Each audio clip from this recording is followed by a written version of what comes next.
Eh, Espero que estén muy bien. Eh, bueno, ya saben, para recordar algunas cosas que hemos venido revisando en esta semana y la semana pasada en relación a la salud mental y, bueno, algunas consideraciones que hemos estado hablando. Recordar que, en efecto, la salud mental es una de las tres áreas que integran la salud integral de las personas, de acuerdo con la OMS. La salud es física, psicológica y social, ¿no? Y en ese sentido, se ha propuesto aquí, bueno, ya hemos platicado en otras sesiones, algunas reflexiones en torno a la salud social y los conflictos que puede llegar a generar la salud social o más bien la falta de salud social en la salud mental y en la salud física, ¿no? Hemos hablado de los factores sociales que rodean la salud mental, temas como traslados, como violencia, como precarización laboral, etcétera. Entonces, recordemos también no recuerdo si fue la sesión del miércoles, también de la semana pasada, hablamos sobre la importancia y la influencia de los neurotransmisores en nuestras emociones, ¿no? Y por lo tanto también en nuestra salud mental en relación a la afectación que podemos tener a partir de un desequilibrio y qué puede derivar ello. También revisamos algunos de los criterios para el diagnóstico y los síntomas de algunas de las enfermedades mentales más presentes en la población estudiantil, en la población universitaria.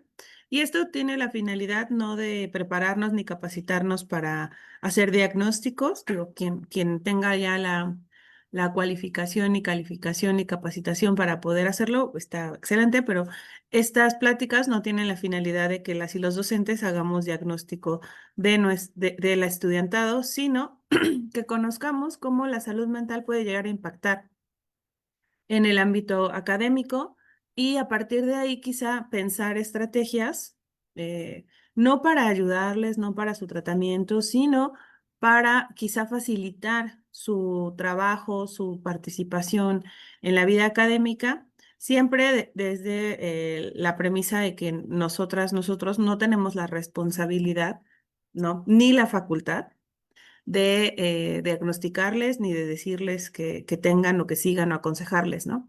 Más bien la situación de poderles brindar un espacio de comprensión, quizá para que la escuela o el ámbito académico no sea una suma más a esas cargas que de por sí pueden llegar a tener. Y pues quizá en un espacio de empatía y de confianza poder plantear alguna estrategia, ay, perdón, alguna estrategia de acción, ¿no? Con la colaboración, evidentemente, de especialistas en materia de salud.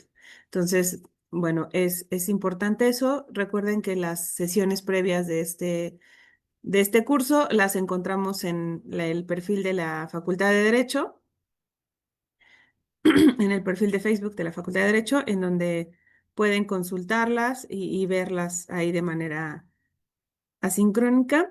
Y bueno, el día de hoy vamos a entrar al tema ya en específico de los primeros auxilios psicológicos, que es una de las cosas que podemos hacer como desde la docencia, porque justamente no se requiere ser experta o experto en salud mental para poder hacer primeros auxilios psicológicos o brindar primeros auxilios psicológicos al estudiantado, ¿no? Y es importante señalar que los primeros auxilios psicológicos no son terapia, ¿no? No son una intervención terapéutica, aunque sí tienen un resultado terapéutico. Su finalidad es justamente ser la primera respuesta encaminada a brindar apoyo emocional y psicológico a personas que están viviendo un evento traumático, estresante o desestabilizador, ¿no? Y esto justamente tiene como finalidad, pues, acompañarles en el proceso del manejo de emociones y pensamientos, de gestionar, justamente para poder enfrentar la situación en la que se encuentran, ¿no? Es decir, estas intervenciones se presentan en lo que se conoce como el momento de shock, que es cuando ocurre un trauma, un evento traumático, estresante o desestabilizador. Y lo que se busca, recordemos que el trauma se presenta cuando el evento al que nos estamos enfrentando sobrepasa nuestras habilidades y herramientas para poder afrontarlo, ¿no? No es algo malo, no es que tengamos que estigmatizarlo, decir, no, pues yo no estoy en shock. Lo que pasa es que a veces ocurren cosas en la vida que para las que no estamos preparadas y justamente no sabemos cómo actuar, ¿no? Y entonces eso puede ocasionar que nos encontremos en alguna situación de riesgo, tanto físico como psicológico, ¿no? Al encontrarnos en ese desequilibrio. Entonces, los primeros auxilios psicológicos lo que buscan o lo que proponen es acompañar a una persona en ese momento, ¿no? En esa situación, justamente para prevenir cualquier daño que pueda ocurrir además de lo que ya ocurrió, ¿no? O sea, porque sabemos que a veces, como decimos en México, ¿no? Llueve sobre mojado. Entonces, para evitar justamente esa situación, es que se plantean los primeros auxilios psicológicos, los PAPs. Y bueno, estos se pueden aplicar justamente cuando ocurre desastres naturales, ¿no? Como lo que acaba de pasar, por ejemplo. Hay organizaciones y hay colectivos de estudiantes que están pensando irse a los municipios bueno, ya ahorita no estaríamos en primeros auxilios psicológicos porque ya pasó las 72 horas, que eso también es importante. Los primeros auxilios psicológicos se plantean como una intervención dentro de las 72 horas posteriores al evento. Pero bueno, vamos a ver que, por ejemplo, en el temblor de 2017 aquí en la Ciudad de México, hubo universidades que estaban dando primeros auxilios psicológicos con lo de la pandemia, ¿no? Había organizaciones que estaban brindando primeros auxilios psicológicos para afrontar, para acompañar a las personas que tenían que ir a recoger el cuerpo de sus familiares a los hospitales, justamente porque sabemos que estar en esa situación es una situación muy complicada, ¿no? Entonces, también los primeros auxilios psicológicos pueden presentarse o pueden brindarse cuando estamos ante una situación de violencia o trauma, que yo creo que este es el ejemplo que podríamos pensar para las y los estudiantes, ¿no? Por ejemplo, cuando ocurre algo en relación a sus vidas personales, ¿no? Que a lo mejor están atravesando por situaciones de violencia o situaciones traumáticas, pueden haber sido víctimas de un delito, pueden estar enfrentando algunas cosas como violencia familiar, quizá adicción de los padres. Por ejemplo, hay gente que le dicen, bueno, pues ya eres adulto, ¿no? Puedes seguir tu camino, ya tienes 18 años, ¿no? Entonces, ese tipo de situaciones que pueden representar un riesgo, ¿no? Obviamente las pérdidas y los duelos de manera genérica y las situaciones de crisis, ¿no? Como, no sé, las situaciones en donde a veces la gente no sabe qué está pasando. Podemos pensar en la guerra, pero también podemos pensar en aquellos lugares que por algún motivo se encuentran en estado de sitio, ¿no? Ya sea por violencia, ya sea no sé, por alguna situación que no se conoce, que la gente, pues, no sé, se queda sin comida, hay desabasto de alimentación, por ejemplo, lo que pasó en España con el apagón, ¿no? Así que, este, que justamente muchas personas no sabían qué estaba pasando y empezaron a tener estrés, ¿no? Y alguna gente sentía que ya iban a tener alguna situación. O por ejemplo, en el aeropuerto, cuando, no sé, quien haya estado en alguna situación, por ejemplo, en el aeropuerto, lo que pasó en Sinaloa, ¿no? Hace un par de años, hace 3 años, si no me equivoco. No es cierto, hace 2 años, ¿no? En enero que justamente hubo gente que llegó de un vuelo y bueno, el aeropuerto estaba lleno de ejército, bueno, de militares, estaba cerrado, no los dejaban salir, había personas caminando con armas, pues no se sabe qué está pasando, ¿no? No sabes cómo está funcionando, entonces bueno. ese tipo de situaciones. En lo particular, creo que tanto en los temas de violencia y trauma como pérdidas y duelo son estos donde quizás se puede presentar mayormente quizás se puede generar la necesidad en la labor docente, ¿no? Evidentemente, bueno, no sé si la universidad estaría abierta ante un desastre natural, ¿no? Eh, pero, por ejemplo, con las y los estudiantes que son foráneas y foráneos, cuyas familias se vieron afectadas, ¿no? Por el huracán o que vivían en los estados, pues evidentemente ellas y ellos pasaron momentos muy difíciles, ¿no? De shock, al no saber quizá cómo estaban sus familias, al no poderse comunicar, vamos a ver que apenas no se está restableciendo la comunicación, entonces la electricidad. Esto puede ser evidentemente una situación de estrés, ¿no? Por no saber qué está pasando. Pues aquí a lo mejor pensemos que si alguien tuvo o tiene algún estudiante, está trabajando con algún estudiante que se encontraba en esta hipótesis, pues igual y puede ser esta parte un buen momento, los primeros auxilios psicológicos pueden ser una buena herramienta para acompañar a estas y estos estudiantes. Digo, no sé si haya profesores, no he escuchado si hay profesores o profesoras que tengan familia en estos estados, pero bueno, seguramente también ellas y ellos requerirán, ¿no? Un acompañamiento, sobre todo en esos primeros días de que todo era como muy incierto, ¿no? Pero creo que en la violencia y trauma y pérdida y duelo es cuando más nos enfrentamos, ¿no? Son como las hipótesis en las que más nos podemos enfrentar, porque justamente son como las hipótesis que se pueden dar de manera más cotidiana e individual. Entonces, ¿cómo podemos nosotros acompañar o brindar acompañamiento a las y los estudiantes? Pues justamente conociendo los principios, ¿no? Los primeros auxilios psicológicos se basan en cuatro ejes, que son primero la seguridad, ¿no? Siempre hay que asegurarnos, en la medida de lo posible, de que la persona esté segura en su integridad física.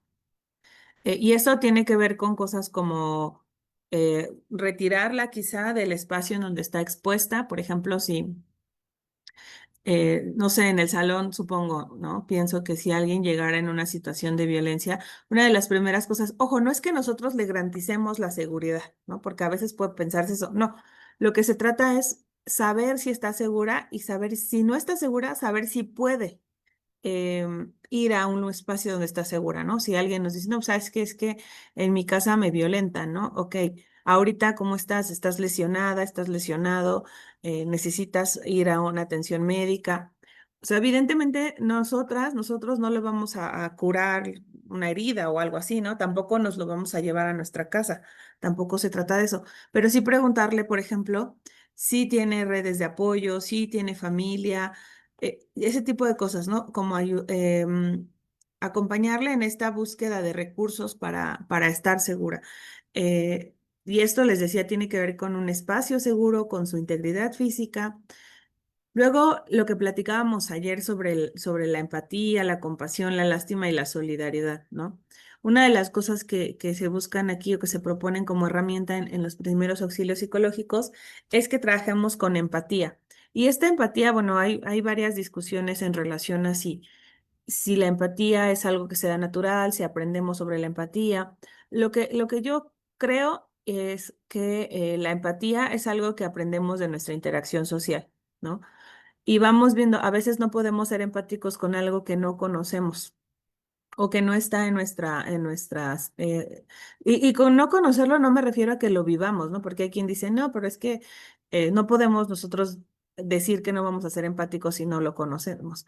Pero yo creo que sí necesitamos conocer las situaciones para poder ser empáticos, porque también la empatía a veces se sobreentiende con el trato digno y respetuoso a las personas, que es otra cosa, ¿no? Yo puedo tratar dignamente a alguien y eso no necesariamente quiere decir que esté siendo empática. Entonces hay que tener mucho cuidado porque luego la empatía con esta situación de ponte en sus zapatos y eso, yo creo que la empatía va más allá de simplemente reflexionar las dificultades que una persona enfrenta y va encaminada justamente a también tomar acciones sobre, o sea, entender que esa persona está viviendo una situación particular y a partir de ahí tomar una acción. Es decir, aplicar algo o modificar algo o incluso eliminar alguna situación, ¿no? A partir de la empatía. Sí, maestro Carlos. Hola, doctora, gracias.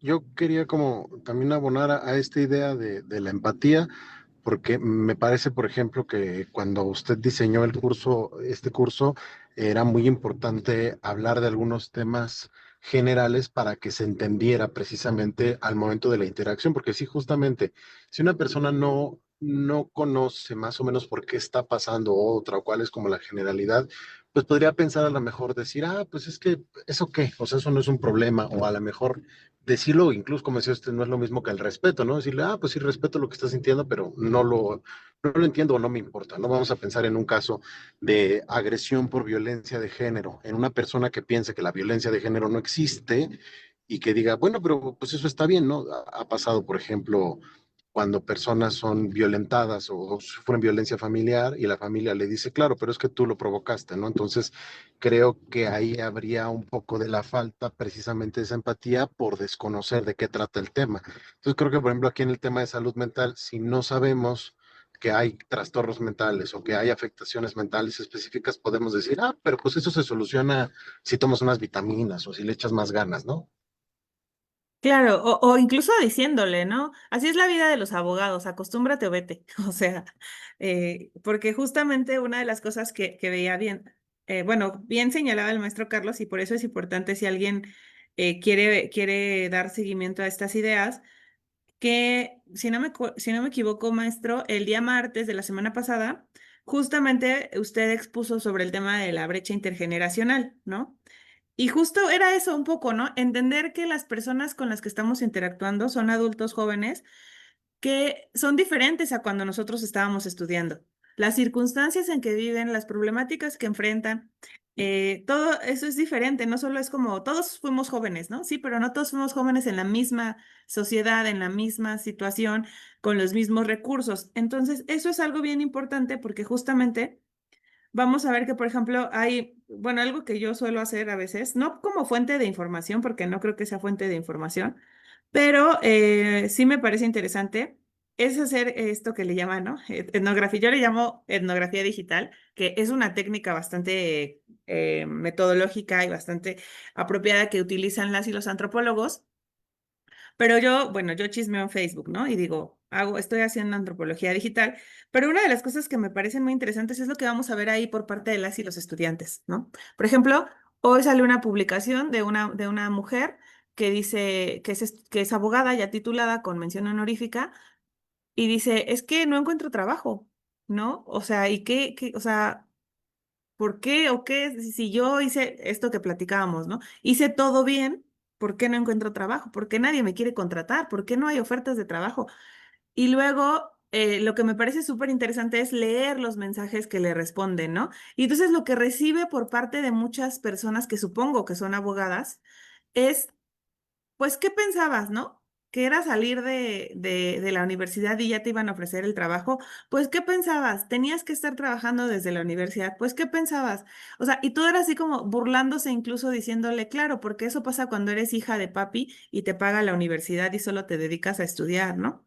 Y entonces, también esa parte, por ejemplo, no podemos reflejarla, no podemos replicarla, esa hostilidad, nosotros, ¿no? Nosotras en las clases, en las aulas, con ellos, o sea, nosotros deberíamos de ser esta parte de justo más empáticos, ¿no? Entender que es difícil, porque digo, yo no sé si todas las personas que están aquí, pero lo que platicábamos, ¿no? Buscar trabajo es súper difícil, o sea, estar 6 meses buscando, llevando currículum, hablando, yendo a entrevistas, pasando procesos de selección para que después de 6 meses te digan, híjole, escogimos a otro, ¿no? Digo, y eso cuando te dicen, porque a veces no te dicen. Y entonces, ¿cómo trabajamos con eso? Pero además también cómo trabajamos, por ejemplo, con sus propias problemáticas, ¿no?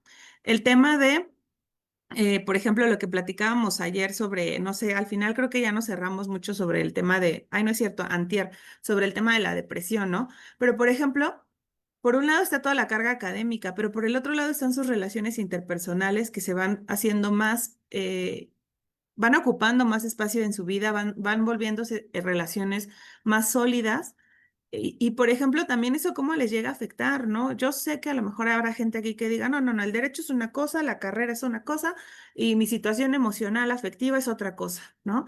Pero vamos a ver que pues si alguien está pasando por un rompimiento de una relación significativa, pues va a ser un tema que le va a afectar, ¿no? Y no vamos a decir, no, ¿cómo puedes? Lo que platicamos, ¿no? También en algún momento sobre las relaciones en Internet y esto que comentaba el maestro Carlos es muy importante porque no, no por el hecho de que yo no vea o no piense o no sienta que es una agresión o una violencia, quiere decir que la otra persona no lo está sintiendo. Y eso es muy importante, porque claro, a mí me dicen, es que soy víctima de acoso, ¿no? De acoso digital, por ejemplo. Y yo siempre les digo, no, pues yo no soy, nunca he sido víctima de acoso digital porque a mí quien me empieza a molestar, lo bloqueo, ¿no? O sea, no le contesto bloqueado. Pero esa soy yo, una mujer de 38 años, allá me van, con doctorado, con un trabajo, con una familia, etcétera, etcétera. Esa soy yo, no son ellas, no son las personas con las que yo estoy interactuando. Entonces, yo no puedo pedirles o decirles o descalificar sus sentimientos diciéndole, pues tú también para qué le contestas, ¿no? Tú también para qué le das el teléfono, para qué le sigues la corriente, porque justamente eso no es empático. ¿No? O sea, como decir, ay, pues tú también, ¿para qué le diste el teléfono si no querías que te hablara, ¿no? O sea, que es como a veces responden algunas personas y bueno, las estudiantes luego sí cuando me cuentan esas cosas digo, bueno, ¿qué onda con eso, no? ¿Qué onda con la empatía? Entonces, creo que sí es muy importante y por eso fue tan importante lo que el maestro Carlos nos compartió sobre la brecha intergeneracional, porque tenemos que ser empáticos también con ellos por su edad, pero no tanto porque ellos merezcan la empatía por su edad, sino nosotros tenemos la obligación de ser empáticos en razón de que nosotros nos encontramos en una etapa diferente de nuestra vida. Entonces, no tenemos que verlo ni reaccionar desde nuestra posición actual, ¿no? Porque ese es un problema a veces. Sí, maestra. El tema de la empatía que a veces dijo usted que es como, no es identificarse con el otro, con ese, no, es tratar de entender cómo la persona lo está sintiendo. A lo mejor yo no logro comprender cómo, pues ya se puso en esa situación y lo está sufriendo, hay que entender que lo está sufriendo. Que a lo mejor fue su culpa y dice, no lo vamos a juzgar, vamos a entender que está en una situación que le afecta. Eso es más. Sí, exacto, dice acá la maestra Gloria, justamente, ¿no? Que no se trata de juzgarle, sino de entender que está sufriendo, está sintiendo la afectación de verdad, ¿no? No vamos a decir, "Ay, ¿para qué te lo buscas? Y tú también cómo los eliges y demás, ¿no? O tú también no estudiaste, no te preparaste, bueno, pues algo habrá pasado, ¿no? Que a lo mejor. Entonces, es importante eso. Acá, por ejemplo, también es hablar desde la solidaridad, ¿no? A veces, lo que les decía yo, a veces no es necesario que nosotros les resolvamos algo, ¿no? Porque a veces no se puede, o sea, cuando, por ejemplo, no sé, hay gente que te escribe y te cuenta algo, no sé cómo se lleven ustedes con sus estudiantes, pero a mí luego me escriben correos para contarme, no sé, que están preocupados porque su mamá se hizo un análisis de cáncer de seno, ¿no? Y me cuentan eso, pues que no me están pidiendo que yo resuelva nada, ni me están diciendo que no quieren hacer el examen o que les busque una forma de evaluar diferente, solo me están compartiendo algo. Entonces, en esos momentos, pues yo solo les digo siempre, ¿no? Lamento lo que está pasando, te agradezco la confianza y te mando un abrazo solidario, ¿no? Siempre, y creo que esa parte, pues justamente hace sentir esto, ¿no? Y a veces son alumnos o alumnas que ni hablan en la clase, ¿no? Pero que me escriben y yo digo, bueno, pues algo, una necesidad tendrán de que alguien sepa, ¿no? Que están pasando por un momento difícil y que pues a lo mejor ese momento difícil no les permite concentrarse como ellos quisieran en el aula. Y entonces creo que esa parte es muy importante porque la empatía y la solidaridad siempre deben ir juntas, porque la solidaridad justamente nos hace ser humanos, ¿no? Es uno de, yo siempre les digo, yo creo que el son politicón no va encaminado a esta necesidad del ser humano de estar en grupo como para sobrevivir utilitarista, sino como una necesidad, ¿no? De verse y de ser en el otro. Entonces, bueno, sí, maestro Carlos. Gracias, doctora. Quería comentar que, bueno, que justamente el ser empáticos no implica como tomarse personal la situación o verse afectado por ella, ¿no? Sino entenderla, ¿no? Y tampoco tomarla como una causa personal, ¿no? Esto, por ejemplo, en primeros auxilios psicológicos para personas abogadas, por ejemplo, en materia de violencia familiar, ¿no? Que es lo que yo me dedico, mm, cómo poder, ¿no? Incluso gestionar un auxilio psicológico ante una víctima de violencia familiar o de violencia de género sin verte afectado tú como abogado, ¿no? Sí, claro, sí, también es importante eso, ¿no? El otro día una doctora aquí en la facultad nos compartía en un curso eh, que pues ella trabajó en sus primeros años en el hospital pediátrico, ¿no? Y que justamente a ella le pesaba mucho cuando tenía que notificar el fallecimiento de un niño, porque justo cómo acompañas a una familia a la que le estás dando yo creo que la peor noticia de la vida que se puede recibir, ¿no? Y ella decía que al principio ella se sentía muy cansada, muy fatigada, angustiada, porque claro, pues estaba ahí en el peor momento de la vida de estas personas y recibía toda esa emocionalidad y luego pues ya y ahí viene el tema, maestro Carlos, que me parece muy importante con lo que comentaba también la doctora Amada en nuestra primera reunión que justamente, ¿no?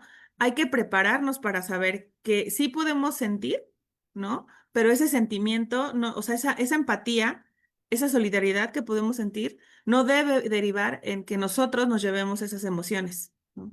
Y creo que esa también es una cosa que podemos trabajar desde la docencia, pues decirles, ¿no? O sea, por eso todos los memes y todos los chistes y toda la construcción sobre que los abogados no tenemos alma, ¿no? Porque justo aprendes a vivir pero a lo mejor con el dolor de otras personas, ¿no? O sea, aprendes a convivir con el dolor de otras personas sin que te afecte. Y bueno, habrá personas a las que les afecte más, habrá personas a las que les afecte menos. Y como dice el maestro Carlos, ¿no?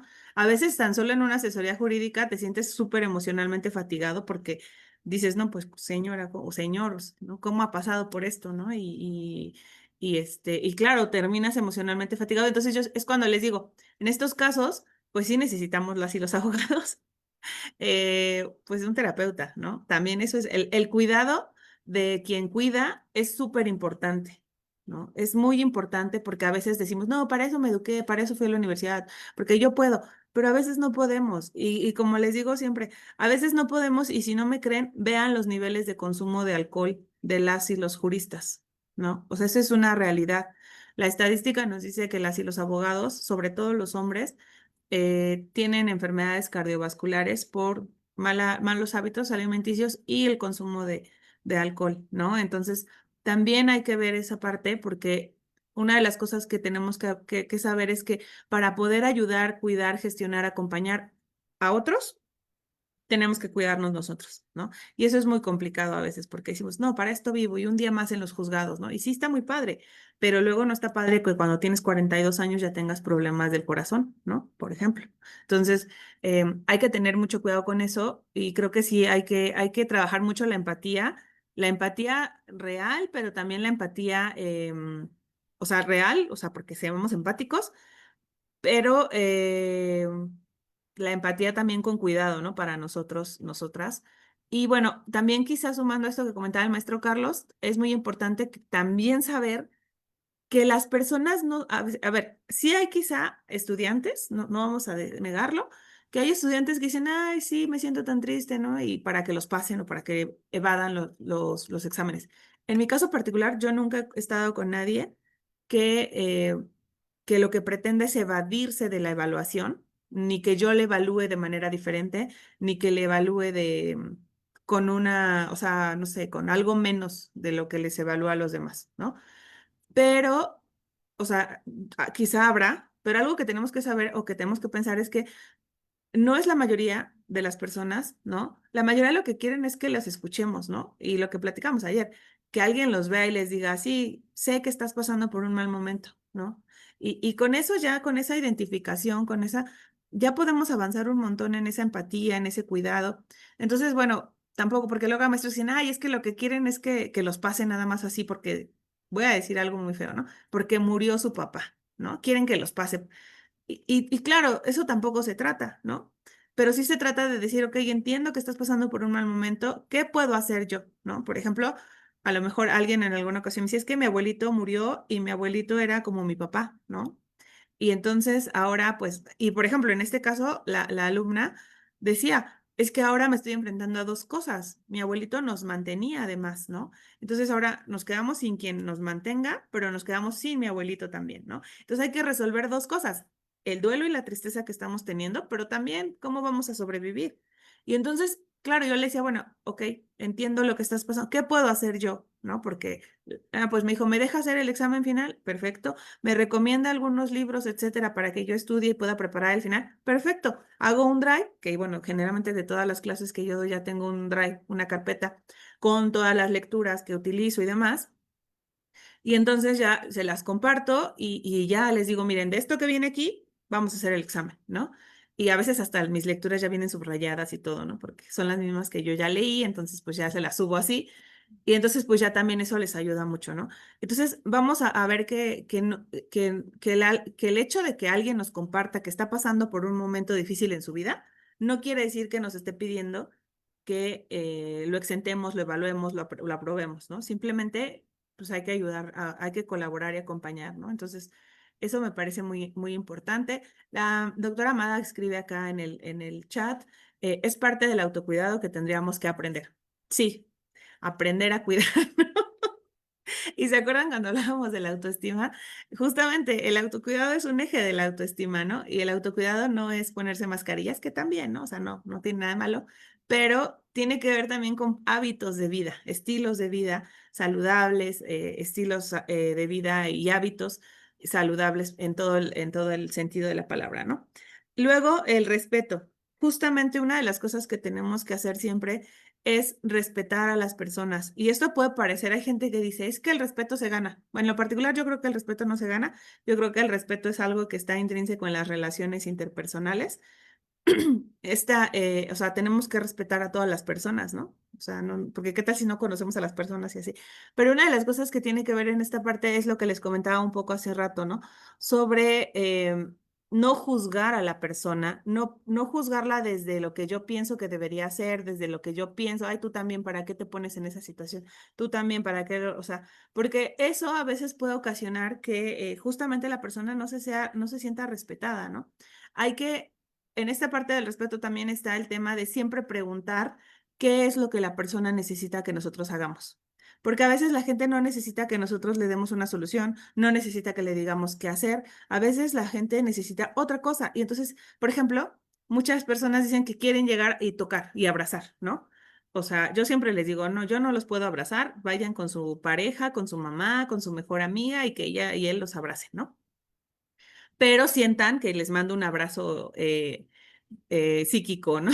O sea, pero por eso es tan importante el tema de la solidaridad y la empatía, ¿no? Porque podemos transmitir ese acompañamiento, ese apapacho emocional sin necesidad de contacto físico, ¿no? O sea, yo sí les digo, no, yo no los puedo abrazar, que los abrace siempre les digo su mamá, ¿no? Porque, bueno, somos mexicanos, pero igual cualquier persona que les pueda dar un confort emocional. Por ejemplo, eso es importante, porque a veces, por ejemplo, hay alumnos, no sé, que se quieren despedir de beso, que quieren, y luego sí, pues porque te acaban de contar algo bien intenso pues el otro día platicaba con un alumno y pues sí, sus ojos se le llenaron de lágrimas y todo, y claro, yo tenía muchas ganas de abrazarlo porque lo vi cómo estaba emocionalmente, pero pues no lo haces, ¿no? Porque justamente no debes de romper esas barreras, no debes de atravesar esas barreras, porque luego puede ser que la gente se confunda, o sea, tanto la gente que te pueda ver como la persona misma, entonces en este caso tenemos que ser muy cuidadosas y cuidadosos en ese sentido, ¿no? Eh, de tener como respeto también por el espacio personal, de tener respeto por sus necesidades, de tener respeto por su emocionalidad, ¿no? Por ejemplo, hay gente que dice esto hay gente que dice, no le des un pañuelo nunca a alguien que está llorando, ¿no? Porque le cortas el llanto. Bueno, a lo mejor no se lo das, pero lo pones en la mesa, ¿no? O sea, ese tipo de acciones que pueden ayudarnos justamente a que la persona se sienta dentro de lo que cabe mejor, ¿no? Sí, maestro Vicente.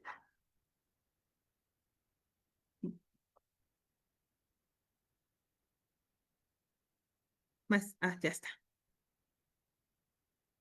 Para prensa. ¿Ya estoy ahí? Ya. Ah, es que Yo no dije, quería como le dejé prender. tarea, ya no va a volver. No, con mucho gusto. Muy emocionado con el curso. Gracias. Te decían que nula vida cine música. Entonces a mí me ha ayudado mucho la música a solucionar estas situaciones y particularmente mi grupo ahora favorito dice, It's okay not to be okay. No, está bien no estar bien. Y dice la parte de la canción muy brevemente, respira profundo, solo es un día a la vez, porque está bien estar fuera de sí mismo, estar fuera de tu mente. Dice, mi mente está rota, ¿cómo está la tuya? Porque luego a veces también piensan que uno es de madera y no se rompe, ¿no? Y claro que nos rompemos. Y entonces decimos, siguiendo la letra, no te atrevas a ser débil, no te creas que eres un fenómeno. Dice, no quiero este cuerpo, no quiero esta voz, pero bueno, supongo que no tengo otra opción, ¿no? Así es que solo déjame vivir mi verdad. Eso es todo. Cariño, no estás roto, solo un poco confundido. Para los que no la conozcan, pues es Imagine Dragons, es una canción del último disco que se llama It's Okay Not to Be Okay. Y con frecuencia cuando la gente se acerca conmigo, ya se las compartí en el grupo, Gracias. con la traducción al español, con frecuencia las personas que se acercan conmigo, pues mi primer acercamiento con ellos es que escuchen Imagine Dragons, porque no es la única, son varias canciones que nos ayudan y en algunas ocasiones cuando me toca clases los viernes, a veces iniciamos la clase cantando Imagine Dragons. Entonces, bueno, eso era lo que quería decir y saludo a todos mis queridos amigos. Muchas gracias, maestro Vicente. Y bueno, sí, justo, ¿no? Tener estas aproximaciones artísticas, encontrar, también nos enfrentamos en un momento muy particular de la vida en donde se habla ya, ¿no? Del positivismo tóxico, que justamente es esta idea de estar siempre bien, ¿no? Y cuando alguien te dice, no, pues no estoy bien, y la gente que responde, ¿no? ¿Pero por qué? ¿Por qué qué? Perdón.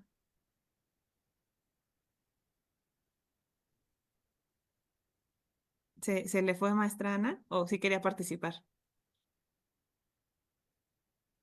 Ok. Eh, bueno, pero ¿por qué? Justo es una buena pregunta, ¿no? O sea, ¿por qué tengo que estar bien? ¿Por qué tengo que sentirme bien y por qué está mal decir que me siento mal? ¿No? Entonces, bueno, esa parte del respeto es muy importante trabajarla para justamente no caer en el error de generar una incomodidad en la persona que ya de por sí está pasando por un momento difícil. Sí, maestro, Perdón la ¿no? interrupción, doctora. Fíjese que este tema que menciona es muy interesante porque la verdad es que en México somos muy aprensivos. Entonces, un choque cultural que yo he tenido con otros países es pues no quiero decir que son secos, pero sí son, ay, no sé, pues son secos, ¿no? Vaya, al menos para nuestro criterio, ¿no? Porque para nuestra cultura, porque aprendemos a hacer todo eso. Entonces, a mí luego, por ejemplo, sí me ha pasado eso de, profesor, ¿le puedo dar un abrazo? Y yo me quedo así como de no sé qué hacer, ¿no? Porque digo, si le digo que no, a lo mejor se enoja, pero yo no.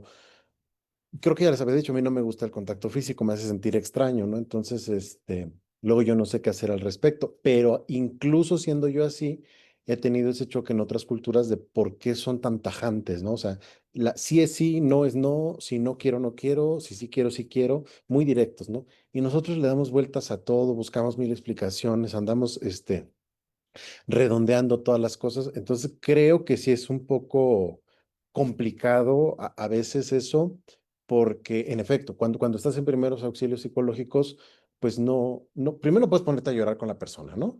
Pero tampoco puedes, por ejemplo, llegar a tocarla, porque si está en un shock, pudiera a lo mejor reaccionar de una manera pensando que le estás agrediendo o alguna cosa por el estilo, pero tampoco puedes revictimizarla, pero tampoco puedes, decirle sí, sí a todo lo que estás haciendo ahorita nos vamos a agarrar a golpes con todo mundo, o sea, como que es me parece a mí muy complicado aplicar el modelo a nuestra forma de ser, a nuestra cultura, ¿no? Entonces ahorita eso que mencionaba usted, pues me hizo pensar esto. Gracias, doctora. Al contrario, gracias. Dice la maestra Amada, prácticos los llamo yo. Híjole, yo digo que te está bien. Yo no, no, no, no. Bueno, sí creo que los mexicanos tenemos, pero los mexicanos y los latinos, ¿no? Y creo que tenemos esas cosas por nuestra historia compartida, creo yo, ¿no? Por temas de pobreza que hemos enfrentado como familias, como país, ¿no? Por temas de violencia, ¿no? En ese sentido, creo que tiene mucho que ver cómo vamos construyéndonos como sociedades solidarias, colectivas, ¿no? Como, ¿por qué? Acá comentaba la maestra Ana, ¿no? ¿Por qué? ¿Por qué no estás bien? Es lo que nos pregunta, ¿no? Eso y el, ay, no, siéntete bien. O sea, no te sientas mal, ¿no? Ay, gracias. No se me había ocurrido esa maravillosa solución. Pero creo que el tema es que, por ejemplo, si alguien me dice a mí, me siento mal, estoy triste, lo que yo voy a hacer es pensar qué dentro de lo que puedo hacer para que no esté triste, ¿no? Y que eso tiene que ver con esta parte de la colectividad, que hay personas que, claro, no entienden cómo funciona el modelo mexicano emocional, pero el modelo mexicano emocional tiene que ver también con la colectividad en la que hemos aprendido a crecer, ¿no? Como sociedad, por ejemplo. ¿Por qué conmueve tanto el hecho de cómo el México reacciona ante los desastres? ¿No? Porque justamente sabemos que en cualquier momento podemos ser nosotros. Y eso genera justo esas acciones, ¿no? Entonces, claro, yo cuando decían, no, ¿por qué? ¿Por qué no quiero que alguien esté triste en mi salón? Porque yo no quiero estar hablando de derechos si sé que alguien más está pasando por un mal momento en su vida, ¿no? Entonces, también eso creo que tiene que ver con lo que podemos hacer como en las aulas, ¿no? Hay gente que nos comparte, gente que no nos comparte. El otro día una compañera decía, no, es que mi abuelito murió y está en otro país y entonces yo me siento muy mal y no me hallo. Y claro, justo dan las ganas de dar el abrazo, pero ¿se acuerdan que veíamos los neurotransmisores, ¿no? Y lo que ocasionan los neurotransmisores y cómo hay neurotransmisores que se activan a partir de los abrazos y quizá también esa es una de las cosas por las que yo no recomiendo dar abrazos en los primeros auxilios psicológicos, que es porque si la persona está en un estado de shock y nosotros queremos abrazarla, ¿no? Lo que vamos a hacer es que quizá hagamos alguna conexión emocional que después nosotros no vamos a, exacto, generemos apego, que después no vamos a poder mantener, ¿no? Entonces, sí es como de una vez una amiga mía muy querida que está pasando ahora por un momento muy difícil en su vida, hace años, ¿no? Estaba pasando por un momento también muy difícil y me estaba contando y yo le decía, es que lo único que yo quiero es meterte a la cama, abrazarte con una cobija y darte una taza de chocolate caliente, ¿no? O sea, es lo único que yo quisiera en este momento porque es lo único que se me ocurre para que tú sientas cuánto te quiero, ¿no? Pero entonces, claro, eso, ¿cómo lo hacemos con nuestros estudiantes? Eso no podemos hacerlo, pero sí podemos decirles, sé que te estás sintiendo mal, ¿no? Sé que necesitas esto, pero yo no te lo puedo dar porque estamos en un contexto, pero hay alguien, tienes alguien que te abrace, tienes, o sea, y quizá ir buscando como esas partes, e incluso a veces solamente em, una mirada, o sea, un encuentro con miradas puede ocasionar ese apapacho, ¿no? Yo creo que también cuando las personas vemos en los ojos de la otra persona la comprensión, la empatía, la solidaridad, el respeto, eso también se siente, ¿no? Entonces me parece que no es necesario abrazarlos, pero sí podemos manifestar esas emociones, ¿no? Creo yo. Sí, maestra, iba a comentar algo. Ah, ok. Muchas personas se ofenden cuando te niegas a dar un abrazo. Híjole, bueno, pues yo siempre me niego con una sonrisa, ¿no? La verdad, Y cuando empezó la costumbre de saludar de beso, para mí era un shock. Fue claro. cuando iba en la preparación. Y llegaban los chefs que no me conocían y yo, ¿no? Y no me preguntan, ¿ves tu pizza en tu casa? Pero me gusta que me... Y no lo conozco, ¿por qué me vas a decir? A mí no me gusta. O personas que no les conocen hablan de tú, no, de qué, ¿por qué? ¿No? Si no lo conozco, ¿por qué me hablas de tú? Y siempre he tratado de mantener ese espacio y esto también genera cierta violencia, se siente un agredido. Pero el otro también se siente agredido cuando uno no responde a, porque a lo mejor es de buena intención, Claro. pero por eso hay que buscar esa manera de la empatía, o sea, comprender al otro como lo siente, pero pues también tratar de que nos comprenda. Exacto. Espacio, lo último. Sí, no. donde somos el docente, de alguna manera tenemos cierta autoridad y cierta jerarquía que no hay que romper porque es importante para la misma formación de los alumnos, sobre todo en derecho, que van a intentar a la jerarquía y a la autoridad todo el tiempo. Necesitan aprender a establecer los límites en el respeto y sí en las acciones que pueden hacer incluso contra lo autoritario, pero siempre desde el respeto y desde la parte que nos corresponde estar. Claro, sí, la maestra Gloria comenta aquí en el salón justo la importancia de, primero nos comparte justo que pues también hay que respetar el espacio personal, ¿no? De las personas y que así como hay quien se puede ofender porque no lo abrazan, hay quien se puede ofender porque lo abrazan, ¿no? Como, y te está igualado porque, porque está abrazando, ¿no? ¿Qué le pasa? Pero también comparte el tema de la importancia de mantener los lugares y las posiciones en la jerarquía del aula y pues justo porque es algo que se van a lo que nos vamos a enfrentar en el mundo acá, en el mundo laboral, ¿no? Y yo quizá no lo tomaría tanto como por las jerarquías, sino también para no presentar o prestar malas interpretaciones, ¿no? Esto de que, por ejemplo, si alguien te saluda, ya somos amigos y demás, ¿no? O sea, yo siempre les digo, pues no, la otra no sé si les conté, ¿no? Me decían, es que no nos quiere, pues no, ¿por qué los voy a querer? Me cae muy bien y todo, pero ¿cómo? ¿Por qué los, digo, ¿a poco ustedes me quieren a mí, no? O sea, pero claro, eso no quiere decir que yo no pueda escucharles, que no pueda contarles, ¿no? Cosas que el otro día en un módulo me decían, es que, ¿qué pasa con la vulnerabilidad y demás? No le digo, claro, yo cuando les cuento de mi, ya voy a contarles a ustedes también, ¿no? Ya que estamos aquí. Cuando les cuento de mi sobrino de 3 años y lo bien que me la paso con él, pues ya me estoy volviendo vulnerable frente a ustedes porque les estoy contando algo de mi vida muy privada, ¿no? Y entonces, ya sabrán ustedes si después me quieren andar publicando ahí memes, ¿no? De que la maestra solo habla de su sobrino, pues ya también, ¿no? Caigo, confío en que no lo hagan, creo que no lo van a hacer, creo en ustedes, pero pues ya estarán ustedes si si utilizan esa vulnerabilidad, ¿no? Entonces, lo que luego puede suceder es que hay gente que puede decir, ay, ¿por qué le habla mucho a ese? ¿Y por qué así, no? ¿Por qué lo saluda? O sea, hay alumnos que luego sí te quieren saludar de beso y así como, o sea, no, porque eso obligaría a que saludaras a todos, ¿no? Entonces no puedes saludarlos a todos, porque a todos tenemos que darles el mismo trato, ¿no? Aunque hay algunos que nos caigan mejor que otros, porque eso también es cierto, ¿no? No sé si les pasa, pero a veces yo termino, o sea, hay nombres que me aprendo porque hay estudiantes que están conmigo en 3 clases. Yo les digo, no, que no me alucinan, ¿no? Pero yo pues me aprendo su nombre y a veces eso puede sentirse para otros también así como, ah, ¿por qué se aprendió el de él y no el mío, ¿no? Entonces, por ejemplo, en una clase hay como 10 alumnos y 25 alumnas. Entonces, para mí fue más fácil aprenderme el nombre de los 10 alumnos que el de las 25 alumnas. Y claro, puede parecer como que, ay, ¿por qué prefiero a los hombres, no? Y de verdad lo intento aprenderme el nombre de las alumnas, pero pues son 25, ¿no? Entonces, eso creo que, por ejemplo, podemos estar siempre pensando, ¿no? En no generar esas diferencias entre las y los estudiantes, sobre todo también para que no haya malos entendidos y así, ¿no? Que me parece. Una vez me decían, ¿y cuándo vamos a ir al cine a ver? Hay un festival de terror, ¿no? Y me decían, ¿cuándo vamos a ir al cine a ver el festival de terror? Cuando tengan su título, ¿no? Cuando ya seamos colegas, ahí ya podemos irnos al cine a ver el festival de terror, mientras vaya cada quien por su lado, ¿no? Entonces, bueno, pues creo eso. Sí, maestro. Gracias, doctora. Perdón otra vez la interrupción, pero por eso en los primeros auxilios psicológicos siempre se recomienda, como en los primeros auxilios, hola, soy Carlos Alberto Vergara, ¿está usted bien? No.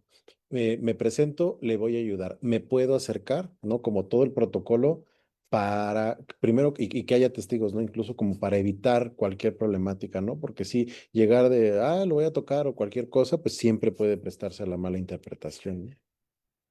Sí, sí, exactamente, ¿no? Y bueno, la calma, fundamental. Quien va a brindar primeros auxilios psicológicas sí tiene que tener la capacidad de mantener la calma en ciertos contextos, ¿no? Eso es súper importante, ¿no?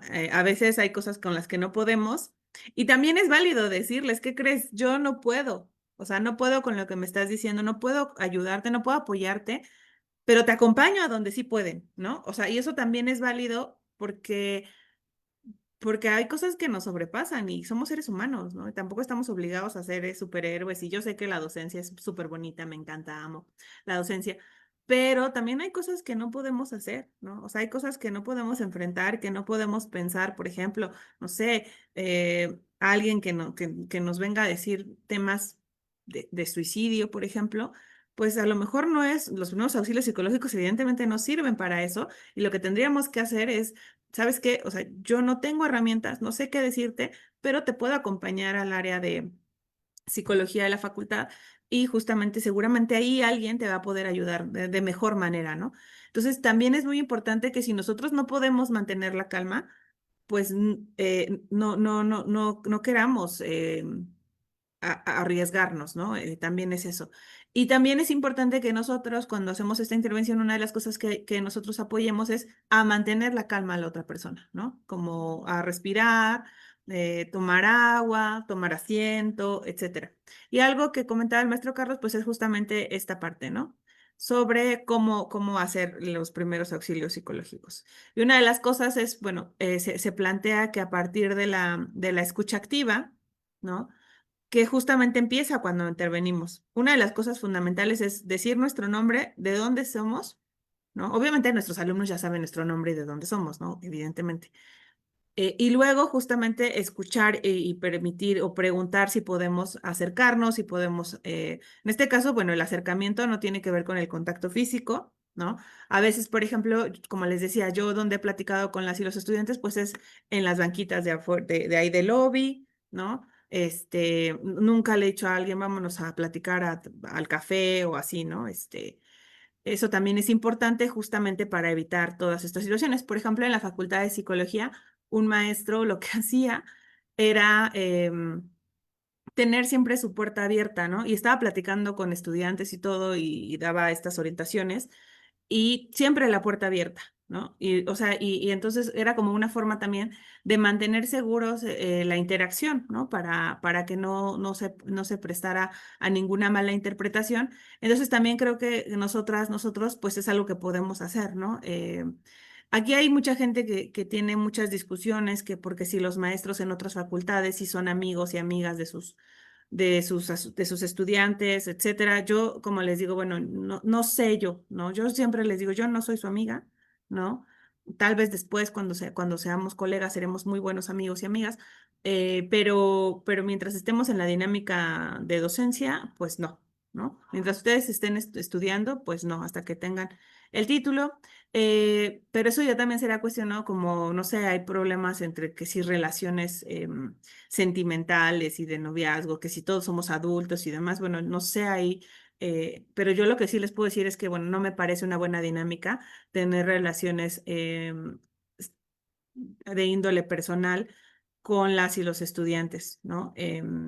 O sea, ni de amistad ni de otra índole, porque no, siempre hay una jerarquía, siempre hay lo que comentaba la maestra Gloria, ¿no? O sea, no podemos negar que la dinámica académica pues se mantiene con una jerarquía. Entonces sí podemos llevarnos súper bien, podemos saber muchas cosas de nuestros estudiantes, porque luego hay gente que nos cuenta y nos mantiene al pendiente de lo que está pasando en sus vidas, pero no debemos permitir que eso aumente a pensar que somos amigos o amigas u otra cosa, ¿no? Eso es importante.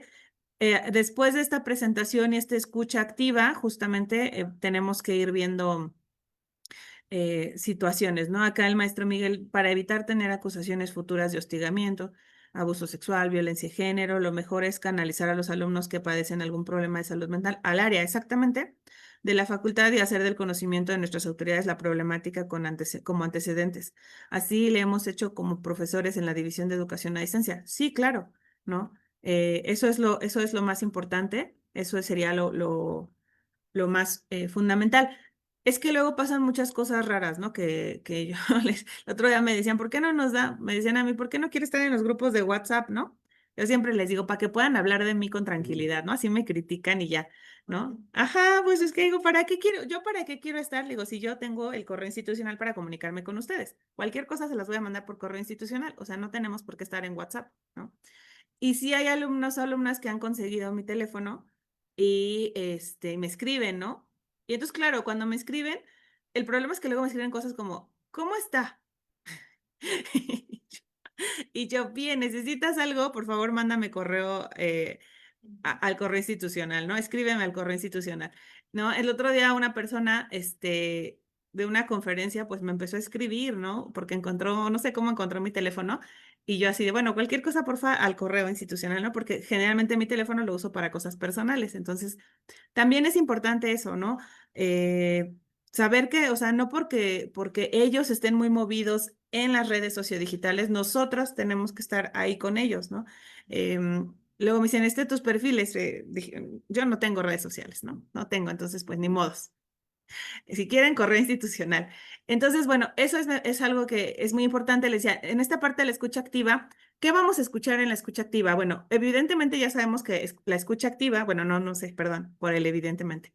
Eh, la escucha activa se integra o es una acción, una herramienta que nos permite escuchar con todos nuestros sentidos, ¿no? Es decir, estamos escuchando a una persona, pero también la estamos viendo sus gesticulaciones, estamos viendo su lenguaje corporal, estamos viendo su lenguaje no verbal, estamos poniendo atención en sus palabras, todo eso es la escucha activa, ¿no? Luego yo me pregunto, que pues también eso justamente requiere la atención y requiere la energía de quien está escuchando.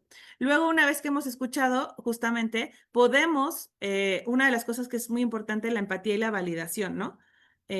Esto que les decía yo, entiendo que estás pasando por este momento, entiendo que te sientas así, entiendo que eh, sin proyectar, como platicábamos ayer, sin proyectar lástima, sin proyectar condescendencia, ¿no? Hay que tener mucho cuidado con eso, por muchas cosas, porque la persona se puede sentir ofendida, pero también porque la persona está ávida, la persona puede estar ávida de atención y afecto, ¿no? Entonces, si ve en nosotros esa puertecita de lástima, de compasión, así, pues puede ser contraproducente, ¿no? Porque encuentra en nosotros justamente eso que está buscando, ¿no?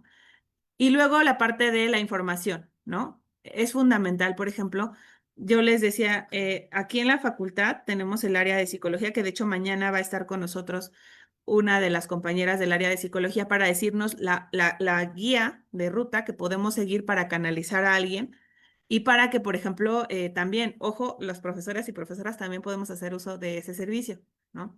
Que es importante porque a veces pues nos enfrentamos a toda esta situación también en el ámbito laboral, ¿no?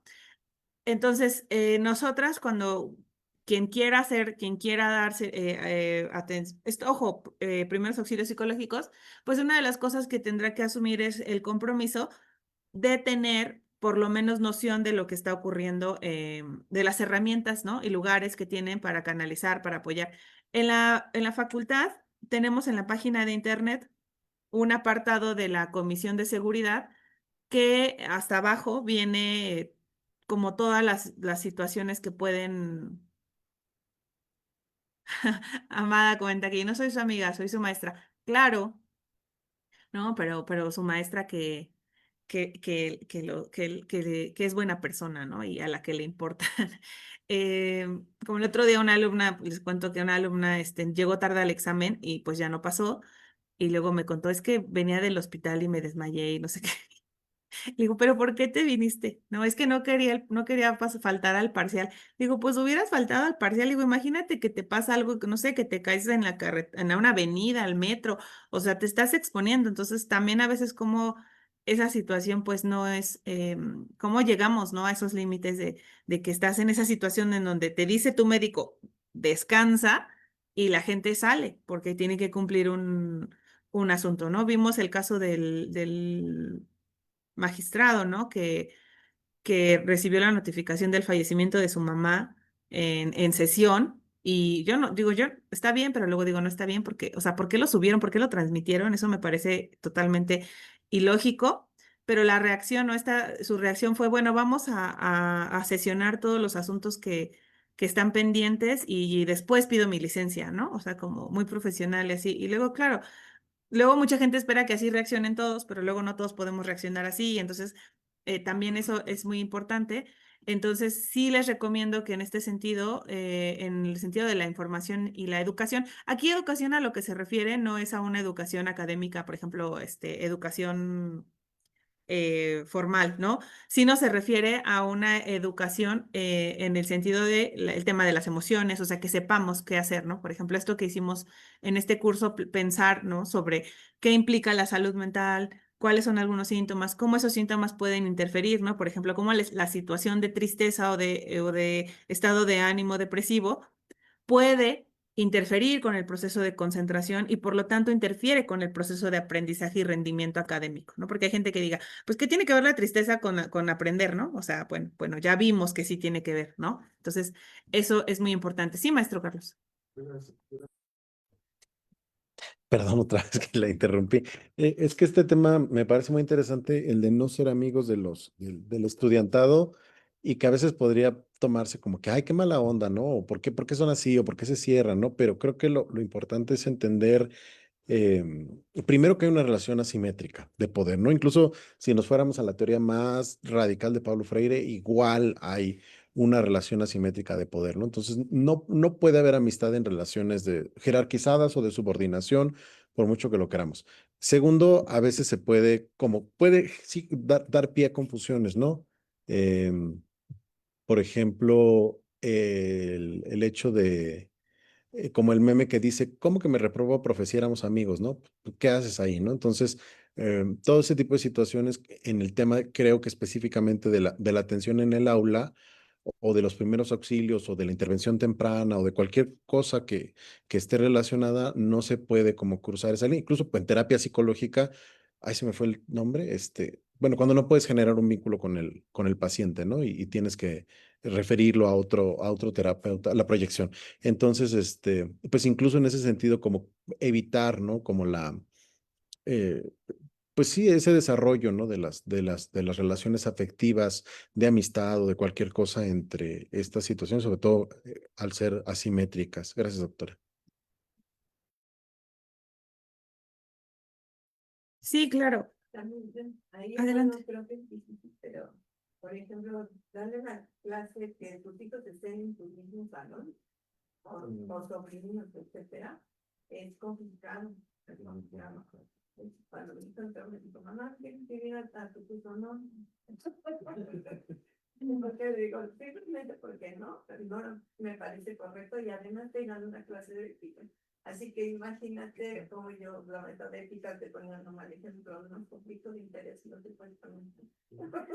Sí, justamente, ¿no? La maestra Gloria nos comparte aquí una experiencia de que los hijos no deberían estar en las aulas con los padres como docentes, ¿no? Porque justo pues puede ser un conflicto de intereses y qué tal si la mamá o el hijo quieren quejarse de la mamá o el hijo respectivamente, ¿no? Eh, y si te paso también. Eh, Sí, claro. Acá comenta la maestra Laura, se vale una vez que se concluye el semestre o los cursos. em, Ay, perdón, ¿eh? He tenido colaboradores que antes fueron mis alumnos. Es que sí a ver, no hay una regla, no hay nada.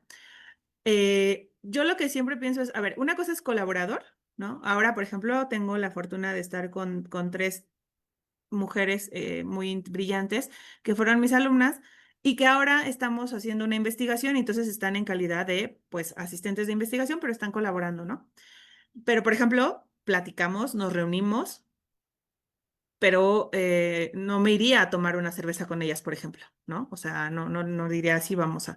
Entonces, claro, una cosa es colaborar y otra cosa es. Ahora, yo pienso que el tema, como bien decía el maestro Carlos, es cuando mantenemos el tema de la asimetría, ¿no? Por ejemplo, para mí, hasta que se titulen, no deberíamos tener relaciones interpersonales con ellas y ellos. ¿Por qué? Porque supongamos, ¿no? Supongamos que el maestro, ya voy a decir yo que somos amigos, ¿eh? Pero el maestro Carlos y yo somos amigos, ¿no? Entonces, él tiene un alumno que, no sé, le escribió cosas feas en WhatsApp, perdón, en Facebook, ¿no? En Instagram, o le comentó cosas ahí. Y entonces, claro, después llega esa persona conmigo y entonces ya después yo, como es mi amigo y trato mal a mi amigo, pues me desquito con él, ¿no? Y digo, pues ahora va la de nosotros, ¿no? Y entonces como mientras estemos en la posibilidad de ejercer alguna especie de poder, ¿no? En este caso, las evaluaciones, la libertad de cátedra y todo eso, no deberíamos tener relaciones, ¿no? Con ellos interpersonales. Claro que podemos escribir, podemos trabajar, podemos investigar, eso sin duda, porque claro, eso es parte incluso de la propia actividad docente, la formación, ¿no? Le llaman en la universidad, si no me equivoco, es formación, ay, como formación de capital humano, pero no es capital humano, tiene un nombre particular, pero nos dicen, por ejemplo, ¿no? Que tenemos que hacer formación de estudiantes, que es todo el trabajo que hacemos con tesistas y eso, que es una cosa, pero otra cosa es tener relaciones afectivas, o sea, les digo, yo creo que sí nos pueden caer muy bien los estudiantes, porque hay estudiantes con los que claro que nos llevamos bien, ¿no? Que nos gustan cosas y que nos gustan grupos y que compartimos gustos musicales y películas. Y luego, no sé si les pasa, pero a mí me dicen, oiga, maestra, lleve tal película, ¿qué piensa? Y le recomiendo tal película, ¿y usted cuál me recomienda? Y así, ¿no? Y eso es una cosa. Pero ya a tener relaciones personales fuera de esos ámbitos, me parece que no sería la mejor idea hasta que seamos colegas, ¿no? Es decir, hasta que la simetría, porque incluso pensemos, supongamos que una alumna o alumno tiene un tema con algún maestro o maestra y supongamos que va al examen de, no sé, pues ahora con la forma de titulación del diplomado y en el diplomado te lo vuelves a encontrar, o sea, y cosas que pueden prestarse mucho a malas prácticas, ¿no? Y también a malas percepciones, porque imagínense que soy amiga de una alumna y luego terminamos mal y luego estamos en un diplomado y reprueba ella genuinamente, pero después ella trae a colación toda nuestra amistad y nuestras discusiones, ¿no? O sea, sería muy poco ético de su parte, ¿no? Pero también yo misma me puse en esa situación, ¿no? Entonces, en alguna ocasión, por ejemplo, me tocó, cuando era facilitadora en la Fiscalía de la Ciudad de México, me tocó un caso en donde una doctora, no vamos a decir de qué universidad ni de qué facultad, pero tuvo una relación de pareja con un estudiante de posgrado y ya saben que para el CONACYT le tenían que firmar, ¿no? Los tutores, pero era tutora y tenía una relación de pareja, o sea, eso totalmente poco ético. Pero ella, por ejemplo, ella no le firmó cuando ya terminaron, ella no le firmó, pero no le firmó porque decía que no cumplía con la calidad requerida. Entonces, él la denunció por discriminación, llegan allá y entonces lo que ella decía era, pues formen un comité independiente y si el comité independiente dice que cumple los requisitos para la firma, yo le firmo, ¿no?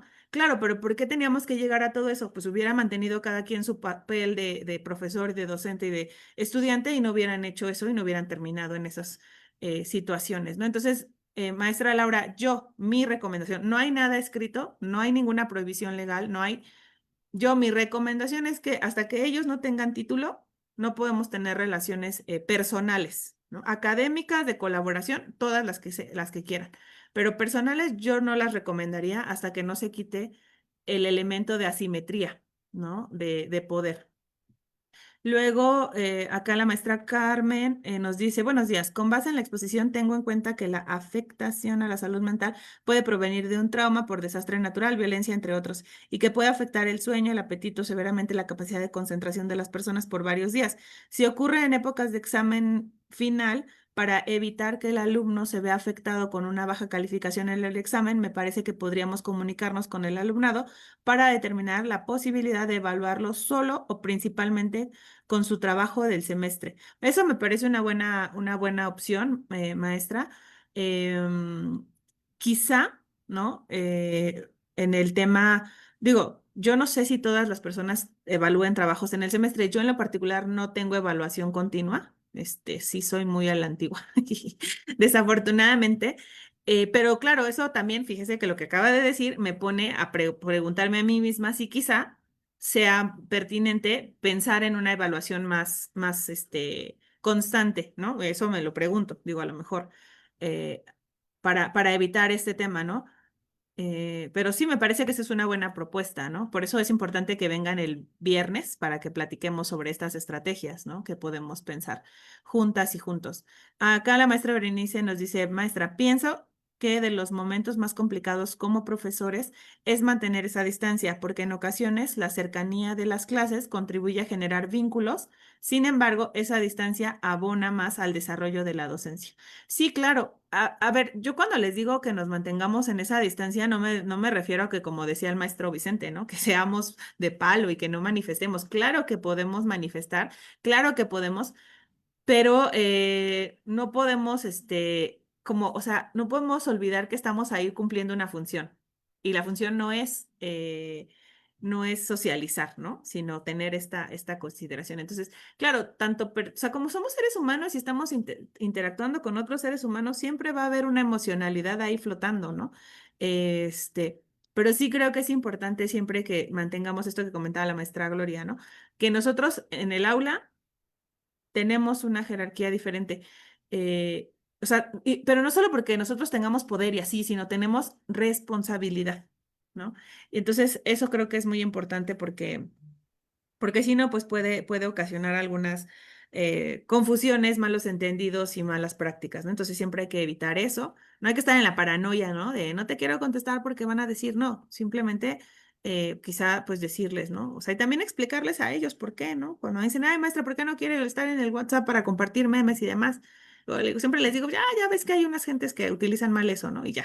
Pues, también porque ellos Maestra, sepan que también, pues sí, estamos enterados de todo eso, ¿no? Y tenemos esa situación. Entonces, bueno, les decía, el tema de la información y la educación, pues es importante justamente, no es pero como, bueno, hay gente que dice, ay, yo soy psicólogo natural, ¿no? Se me da. No, o sea, qué bueno que tengas las aptitudes para escuchar a las personas, pero pues sí, un cursito, ¿no? Algo así siempre es importante, ¿no? A nosotros, por ejemplo, aquí no estamos planteando la opción de darles una constancia que les certifique como aplicadores de primeros auxilios, porque pues la facultad ni tiene, ni es la finalidad de esto. Pero vamos a continuación a hablar de eso. Pero, por ejemplo, pues sí, el tema es generar vínculos y sobre todo algo que nos interesaba mucho era brindar algunas nociones básicas para la comprensión de la dificultad de la salud mental de las y los estudiantes, ¿no? Y también de nosotros, desde luego. Y bueno, la conexión con recursos es lo que comentaban hace un rato, ¿no? Con el maestro Miguel, si no me equivoco, que decía, ¿no? Hacer esta canalización y dar, eso es justamente algo que nosotros tendríamos que hacer. Yo, la verdad, les voy a ser muy sincera. A veces tengo mis dudas sobre esto si nosotros tenemos que informar y de todas las situaciones que ocurren con los estudiantes. Este, por ejemplo, no sé si alguien llega y me cuenta, o sea, me han contado cosas muy rudas, ¿no? Pero, por ejemplo, en una ocasión un estudiante me contó, no, pues es que mi papá se emborrachó pues me picó, ¿no? O sea, rompió una botella y paz, ¿no? Y sí, por eso no vine, maestra, ¿no? Y ya, pues, o sea, platicamos y todo. Y yo no sé si eso yo tenga derecho, porque eso también es importante. Yo no sé si eso yo tenga derecho a hacer un reporte, una nota informativa e informárselo a la facultad. Digo, no lo sé, habría que revisar cómo están esas cosas, si hay si alguna regulación al respecto, pero yo creo que se siguen los principios de la confidencialidad, ¿no? Entonces, si alguien me cuenta eso, yo no lo voy o sea, no lo voy a reportar, ¿no? Ahora, eso nos pone en un serio problema. Por ejemplo, cuando alguien nos dice, ¿sabes qué? Alguien de la comunidad me agredió, ¿no? ¿Qué hacemos? ¿No? Obviamente, si la agresión surgiera en el salón, pues a lo mejor ahí sí, si sale en la dinámica del aula, ahí sí podría ser pertinente escribir una nota y reportarlo al área académica, ¿no? Pero de lo otro, no sé, porque también tengo serios temas con las reflexiones en torno a la información relativa a la salud mental de una persona. O sea, la salud mental, el estado de salud mental de una persona entra dentro de los derechos, dentro de la información sensible, como toda la información médica, y está protegida, ¿no? Es decir, no podemos, está protegida por la confidencialidad. Entonces, si alguien me comparte a mí un diagnóstico o una situación, yo creo que yo no tengo derecho ni facultad para compartirla con otras personas y decirle, ah, mira, esa persona que está ahí, este maestro alumno, tiene este tema, ¿no?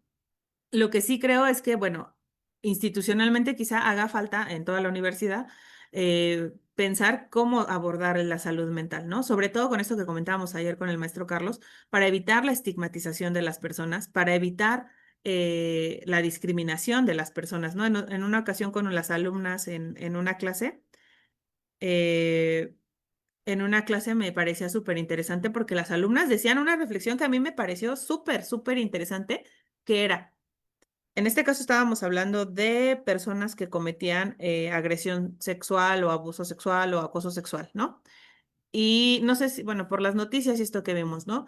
Entonces ellas decían, lo que parece increíble es que a esa persona que tiene el reporte le van a dar un título en derecho y le van a dar una cédula profesional como abogado. Y yo dije, órale, en eso no había pensado, ¿no?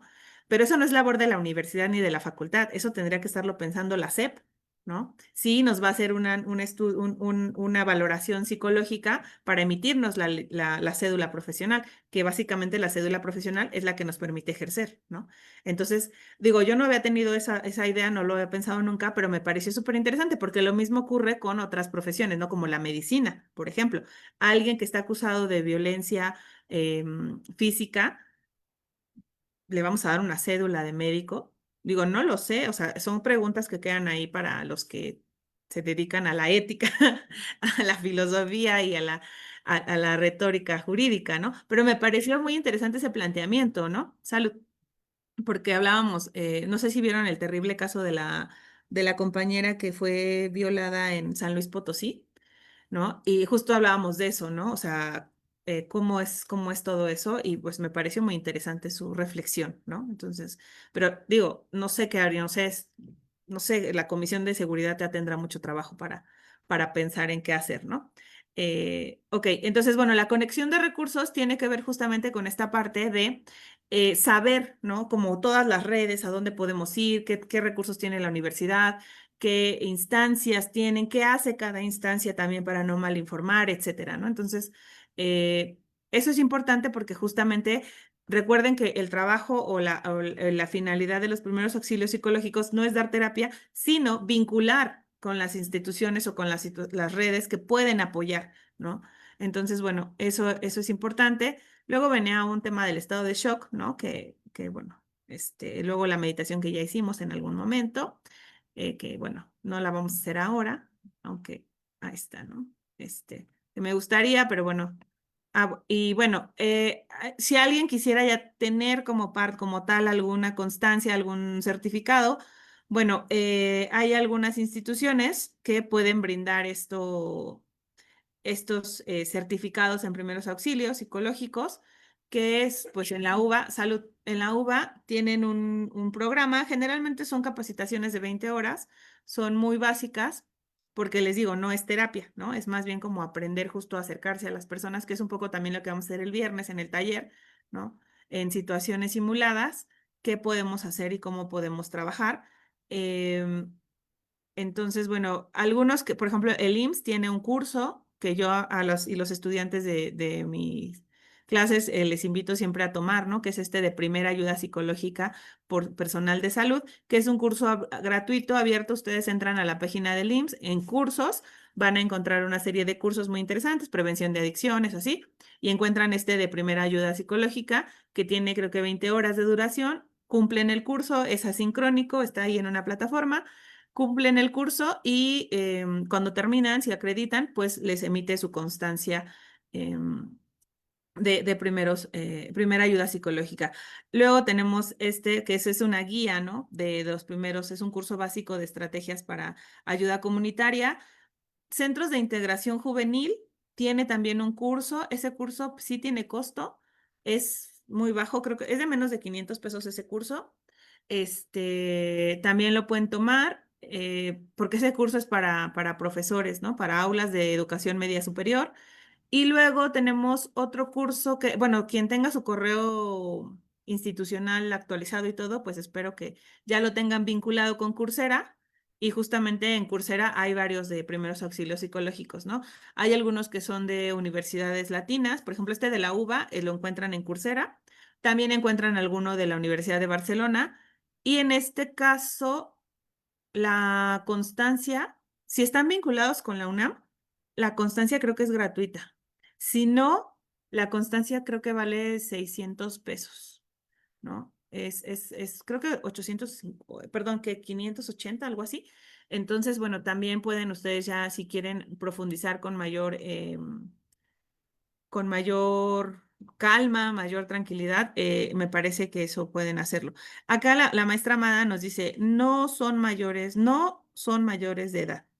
Si, ok, supongo que no se pueden compartir los datos porque son mayores de edad. Si fueran niñas, niños o adolescentes, ahí sí tendríamos la normatividad, exacto, ¿no? Pero nosotros tratamos con adultos. Y bueno, acá nos dice, y si hay violencia escolar, remitir a la oficina jurídica. Sí, por eso les decía yo, depende de la situación, ¿no? Si es una situación que ellos nos compartan de salud mental personal, no sé cuál, o sea, tendríamos que hacer esa diferencia si hubo un conflicto escolar en el ámbito, no sé, del aula o de lo que sea. em, o si no, ¿no? Porque justamente ahí como abogadas y abogados tenemos que tener cuidado justamente con no caer en alguna responsabilidad por manejo de esta información, ¿no? Entonces, bueno, pues no sé si tengan alguna duda o comentario, maestro Carlos, algo que agregar. ¿Más? ¿No? ¿Todo bien? Ok, bueno, pues entonces nos vemos el día de mañana. Muchas gracias. Recuerden que el día de mañana lo que vamos a escuchar y lo que vamos a ver es como toda esta hoja de ruta para poder canalizar, ¿no? A las y los estudiantes. Les recordamos registrar su asistencia. Les agradezco mucho. Por acá nos veremos. No sé si están viniendo, si van a venir al Congreso de Ciencias Forenses, ¿no? Pero bueno, por acá nos veremos. Que tengan excelente día y pues hasta mañana. Hasta mañana, gracias, doctora. Esta mañana, gracias. Gracias, hasta mañana.